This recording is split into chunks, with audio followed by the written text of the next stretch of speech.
A great Hawaii trip is not just about doing more. Sometimes it's about knowing what to skip, what to cut out. It's knowing when a place is closed for a reason. It's knowing when to slow down. It's knowing that the best memories from your trip may not be the thing that you planned 6 months ago. Because some of the best Hawaii travel mistakes don't show up on a checklist, but they can make a big difference on how your trip actually feels.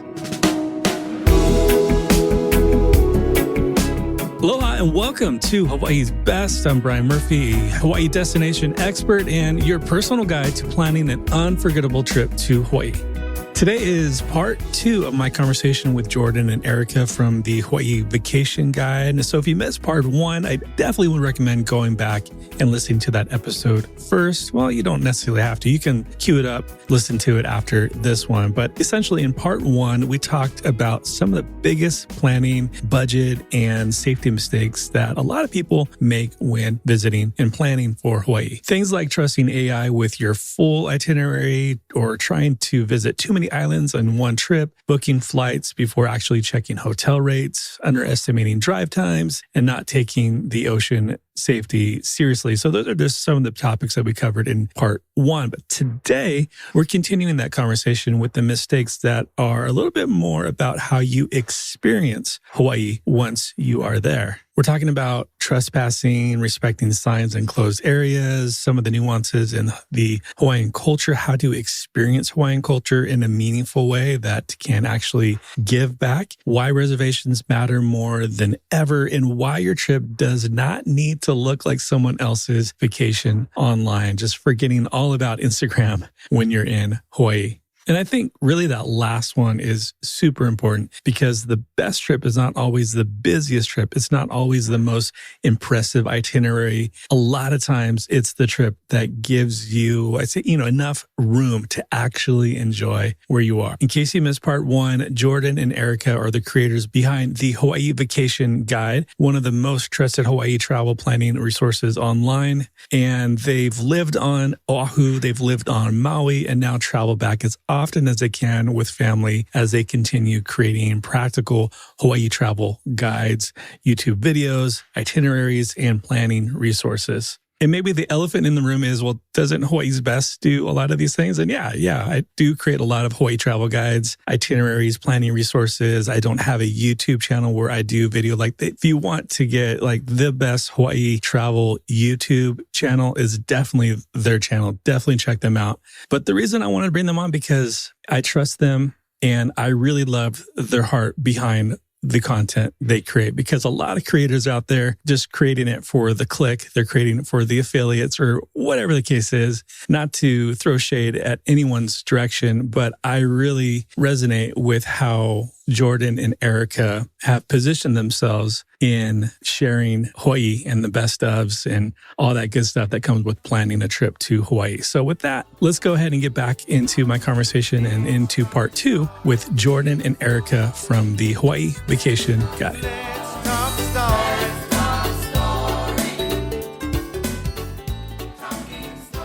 Moving on to bucket number 4, cultural and respect mistakes. Mistake number 11, trespassing to get to spots like we mentioned earlier. I think you mentioned, Jordan. Red Sand Beach, there's Queen's Bath on Kauai, Stairway to Heaven, Oahu. Some of these are unintentional. Some of them, most of them are intentional. These places are, and we can list a whole list of like places not to go to, but there's a fine line of like saying what those places are and just in advertising it. The biggest thing is like some places are closed, some of these places are dangerous. Most of are on private property, like Red Sand Beach. I happened to see an itinerary. I think it was just last week, this itinerary, and part of their preview had Red Sand Beach. And you lived on Maui. Don't you know about not to go to Red Sand Beach? It's weird. Red Sand Beach, you cross private property. It's also considered to be a sacred spot. It's obvious. So if you go out, you're on a hike or whatever, and you see signs like kapu or keep out,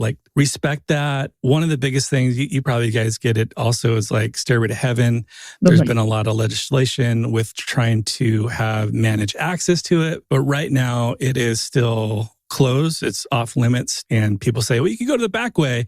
That hike is gnarly in itself. But as soon as we had on the organization that manages that area, Oh, wow. as soon as you step onto the platform, you've crossed private property. I feel like a lot of your listeners and our viewers, they're not going to these places that they know are off limits. Right. Because they're just very conscientious people. But the place I see it happen a lot, and that I see like people get caught up into it, is when let's say you finish a hike, or you are on a hike and you see a waterfall and you see a sign that says like, keep out, no trespassing, property. Yeah. But you see 30 people walking past it. You are like, yeah, I'm just going to go with them too, and that is where we see people putting themselves into dangerous or just not legal situations. And for first-time visitor, you won't know if it's bad to go to or not, or even trespassing. But I mean, Hawaii is very good about having signs up. There'll be lots of signs saying no trespassing, or keep out, danger. And they'll even tell you why. You know, flash floods, or rocks falling from waterfalls. Yeah. So it's really just abide by those signs. Even if you see 30 people walk by it, you don't have to follow the crowd. Yeah. Some of them even have, like, as morbid as it sounds, like a death count, like people who have lost their lives Queen's by Bath, trespassing. Queen's Bath has that. Yeah, quite a few do. Yeah, you're right. All right. Mistake number 12, not experiencing the culture. We like to always put this in our videos and our articles and stuff. Lots of great ways it's just, Hawaii is such a unique place. It was the kingdom of Hawaii. Yeah. Hawaiians have a rich history, Pearl Harbor, a lot of great American history too. So, it's just fun way to enhance your trip. And you can do fun stuff too. Like go out with a local guided tour. You talk about talking to locals. Like it's a great way to like really meet somebody who's going on a guided tour. They share their life story. They share all this like local pidgin and, hidden gems around the islands, and they know what to share. And that's a cultural experience in itself, right? And then, go on an outrigger canoe ride, go to one of the many great museums on the island. I know a lot of people want to spend all the day in museums, but like the Bishop Museum is very interactive, especially for kids. It's a lot of fun. Like the Disney movie, like Moana. It's like you go there and like learn all about the Polynesian explorers. So there's a lot of ways to do culture and have it fun and engaging for everybody. Yeah. So don't, the mistake is not to look into stuff like that. Because it just adds so much to your enjoyment of the trip and your memories. Yeah. And even a luau, we used to not like, oh, that doesn't count. But no, luau's are great. And people train for them. The performances are very authentic. They're amazing. Amazing. Mm-hmm. Right. Like in Samoa, they actually didn't have fire knife fights, but they did use the knife, the double-edged knife. They just didn't light it on fire. I'm curious because, you search best luau's on whatever island. How do you rank luau's? Like for me, it's really hard to write or even talk about ranking a luau. Like who am I to rank it? I don't know.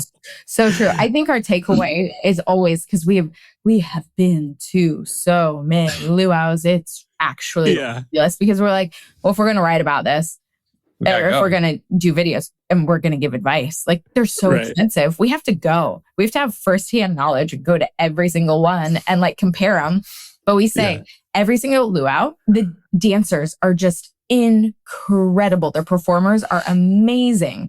And so I feel like that is the same across every single luau out there, is you will have just top-notch performers. The rest of the rating comes down to the scenery. What kind of experience do you have? Sure. Is it like a, experience Nut Ridge up on the hill, which is so cool? Is down by the beach. On a beach with sunset views? Or, how's the food? Which can often garner lukewarm reviews. So you're right. We didn't rank them, but you could actually break it down by like a cost and benefit and what you want to do and stuff like that. Yeah. No, that's well said. Bucket number 5, our last one, experience mistakes. Mistake number 13, thinking your trip will be perfect. For anywhere, not just Hawaii. I think that's good travel advice in general, right? Yeah. We've done so many trips, and I don't think I've ever had a perfect trip. Yeah, this stuff happens. You get sick, bad weather, long lines at a restaurant. This is common stuff. It's kind of funny. You read reviews for some of the tour operators and stuff, and you can just tell like either someone had a bad day or just luck didn't go their way. With like, the tour got canceled the last minute because of a safety concern, or weather, or the big waves because it's during the winter. Yeah. So you just kind of got to roll with the punches, And so I get it. Hawaii's a big trip and it's a long ways. But there are so many wonderful ways to experience it. Don't get locked on the one way you had expected to. Yeah, or you battle a kidney stone. I had that last time. That was not fun. Like, okay, we're going to do Kauai or Hawaii with a kidney stone. Like, you just never know. You never know what your experience is going to be. You never know. Our whole family had norovirus one trip, but a kidney stone sounds a lot worse. Yeah. You win. You win. That's tough. So mistake number 14, not getting reservations. That's a kind of a hot topic right now. For a while, there was just a couple spots, Diamond Head, Hanauma Bay. Those reservations you definitely need to get if you want to visit those. But I had to write down because it feels like the list keeps growing as far as places you need reservations for. Ha'ena State Park is a new one on Kauai. You need reservations for that. Waianapanapa State Park, that's been for a little while. Haleakala, Valley. Yeah, that is that just like last year maybe, but like recently, Haleakala Sunset is just as beautiful. You don't need reservations for sunset, but sunrise you do. So as you're just kind of like you're planning through that, double check because things can change even at the time of the recording. Things can change 6 months from now. There might be some of them are kind of funky, like you can book it 60 days out. Some are like 72 hours out. Obviously, if you want to do a luau, you want to book that as soon as you know you want to do that. Boat tours, even restaurants. I'm doing an episode in a couple weeks about some places to eat on Maui. And one of the spots, maybe you guys have been here, but I haven't been able to get into yet because of reservations, is Mama's Fish House. So you want to get reservations for that? Like, what is it? Like 3, 6, 9 months in advance? Right when they open it up. 6 months in. Yeah. If you're in the area, swing by. They can probably squeeze you in at the bar. Yeah, there's hacks to do it. Or for the next day. Yeah, it's fun. I was talking to Lisa Pierce, who's a Maui blogger. She was on the podcast a few times and she was mentioning like, oh, if you just go for lunch. Yeah. I'm like, duh, like just go earlier in the day. That used to be our recommendation too, but it gets filled up also. So I have reservation. Does it? Okay. You have a better chance of walking in. And it is better at lunch. They used to have a different menu, but now it's the same. But it's a beautiful location. It's nice to see during the daytime. But a lot of times you can swing by the day before and ask if they have anything for the next day. And sometimes there will be a little opening for you. Yeah. That's good to know. So wrapping up with mistake number 15 is, you guys speaking to this a little bit too, but I had on my list trying to recreate someone else's Hawaii trip instead of planning the right one for you. And it's important because it's okay to skip Rotohana. Mm-hmm. It's okay to not do a luau and maybe do a museum instead. And it's okay to stay on one island. It's okay to not island hop, and it's okay not to hike or to snorkel. I think the main thing to get across is to just let Hawaii happen. And I'm curious how you guys build your days, because we'll typically do like wake up with the sun, do our coffee, maybe a little walk. And we usually do like, if we're going to do something that day, mid-morning over lunch, we're usually back at the hotel or resort by like 2, 3 o'clock and wind down. Then we do like an easy dinner or something like that. But what do you guys have to speak into that, or how do you plan your days? We are up and at 'em and out fast. Okay. Yeah, because we are always testing, looking for new coffee shops, breakfast spots. We are just always looking for new things. So we are always out the door getting something like that. Then we go do our experiences, whatever, farm tour, boat tour, whatever we have planned. Yeah. Hike. And then, hitting up another lunch place that we want to test out. But yeah, we're usually back at the hotel probably by like 2 for some beach time and hanging out. Yeah, just like you said, we don't want to overload our itinerary. Yeah. So we just take it easy. Yeah, especially then. That's been my big lesson learned. Yeah, it feels like the best Hawaii itinerary. It's not one like you impress Instagram with, but it's one that you and your family can actually enjoy and remember. It's really about building those memories, right? Like, and having those for a lifetime. Yeah. Yeah. I mean, some of my favorite memories are those very basic ones of like walking around after dark with our kids at the resort. It's their first time staying after dark. Henry was like 3 and he was like, what? Stars are out and there's big gardens in a lot of these hotels. So it's fun to run around. Yeah. Yeah. Be barefoot out there. Yeah. One of my favorite memories was just arriving at the airport, and then we were on the shuttle bus going over to the rental car, and I had my daughter on my lap. She's like now 16. And, at the time she was like maybe 4, and a stranger just handed me his ukulele and, started playing around on it. And I have a picture of her like just smiling and playing his That's really nice. ukulele. And it's just like, oh man, like I didn't plan for that. Yeah, totally. Like, those are the moments. Those are so special. So as we wrap up, anything you guys want to add? Obviously, we'll talk about where people can go to find you, but anything else to kind of tie a bow on this conversation of mistakes? Even if you make mistakes, you're still going to have a great time. That's like, it's Hawaii. Yeah. It's so hard to have a bad time. It's such a unique, wonderful, fascinating, vibrant place. Mistakes happen. You're going to have a great trip. Yeah. One of the mistakes we didn't really talk about, but like I remember our first few times we had like 3 check luggages. Like we just do carry-ons now. Like it's a destination where like don't overpack. You don't have to pack so much. Yeah. One of the things just before we wrap up, I love to always ask, because I notice a lot of people who listen to this podcast are foodies. I think a lot of people are just foodies in general, especially you're going to Hawaii, like best places to eat. Since you guys lived on Maui and Oahu, I want to pick on Maui a little bit. What are some of your guys' best spots to eat on the island of Maui? Okay, so mine, I love this place. It's a little out of the way. It's in Wailuku by the Macnut Farm. It's Ula Ula Cafe. It's a food truck. Have you been? It's delicious and I love it. I haven't been. No. The woman who runs it is fantastic and the food is incredible and the setting is great. You can't lose. They actually get the food from the farm. It's Wahei Plantation. They have a Macnut Farm where they're growing all this other cool stuff too.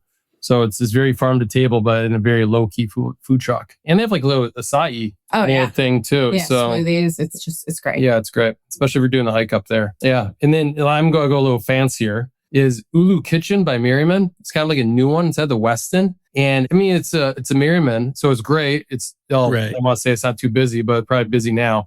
With Monkey Pot has a line out the door just around the corner. You just walk close to the ocean. You're on the ocean for sunset. Great food. It's a little more expensive. It's a very nice dinner out. Yeah. Delicious. And they still have the Lilikoi Mai Tais. So that's kind of a newer one that the Westin's doing. That's really good. It's delicious. Yeah. And then a little lower is Aloha Mixed Plate is back. And it's so good to have Aloha Mixed Plate back. They left during COVID. The owner is like, we'll take Star Noodle that's up on the hill and put it in an outdoor setting at Aloha Mixed Plate. But now Star Noodle's next door. Aloha Mixed Plate's right there on the ocean again behind the Cannery Mall. And just great like Hawaiian dishes, fusion dishes. If you want that classic plate lunch, that's just like a little fancier. Aloha Mixed Plate's excellent. Well, cool. How can people follow along with you guys and learn more about what you guys are doing? We have our website, the HawaiiVacationGuide.com. It's a long one, but we have like over 400 articles on there. You can grab our cheat sheets to jump into planning the islands. We just kind of help people kind of walk themselves through planning their own trip to Hawaii. Great resources in there from where to stay to what to do to where to eat, all that good stuff. So. And then Jordan writes a bi-weekly newsletter to keep everyone informed on what's going on. That's a lot of fun. I have fun writing it. It's a great time. Yeah, we have about 80,000 people on it, so it's going strong and it's a lot of fun to share some good travel tips. And then obviously our videos. If you are a video person, head to YouTube at the Hawaii Vacation Guide. Awesome. Guys, it's so great to get to know you, hear more about your story. And thank you so much for your time for coming on today. Appreciate it. Thank you so much. Thanks for having us. You got a great podcast. This was so fun. Awesome. All right, so that concludes part 2 of my conversation with Erica and Jordan from the Hawaii Vacation Guide. So if you missed part 1, go back and listen to that episode as well. We cover some of the biggest planning, budget, and safety mistakes that we see a lot of visitors make during or before their Hawaii trip. You can also find Erica and Jordan at the HawaiiVacationGuide.com or on YouTube at the Hawaii Vacation Guide. Everything linked below in the show notes. And if this episode was helpful to you at all, I would just encourage you to go ahead and hit the follow button on either Apple or Spotify, wherever you're listening, so you don't miss the next episode. So until then, as always, live with aloha. Mahalo for listening to Hawaii's Best. If you found today's episode helpful, make sure to hit follow on your podcast app so you don't miss future episodes. You can find all links and resources mentioned today in the show notes below. Hawaii's Best is produced by Shorebreak Media Group, edited by Easy Podcast Solutions, and with music by our friends Stick Figure.